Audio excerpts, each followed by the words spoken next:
Gəldik buna. Mən canlı izahlardan da bu fiqur haqqında sizə məlumat vermişəm. Deməli deyir ki, qarşılıqlı perpendikulyardır.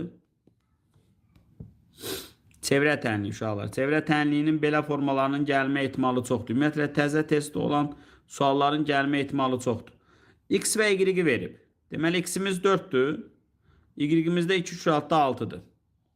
Məsafə də şagirdlər.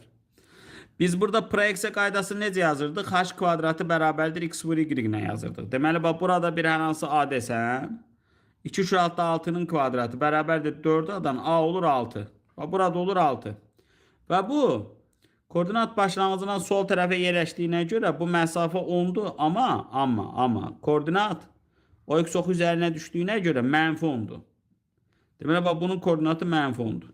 Bax bu da düzbucaqlı üçbucaqdır. Bunun hipotenuzu 10'dur. Onda biz bilirik də, nəyi bilirik? Düzbucaqlı üçbucağın xaricinə çevrə çəkiləndə hipotenuzun yarısı nə olurdu? Radius olurdu. Bax bura nə idi? Radiusudur. Bura radiusudur, burada radiusudur. Burada diametrə görə simmetrik olduğuna görə mərkəz düşürdü hipotenuzun orta nöqtəsinə. Deməli uşaqlar, bax bu orta nöqtə çevrədə.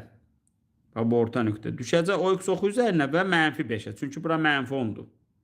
Bax mərkəz düşəcək mənfi 5 0'a. Radius da 5'dir.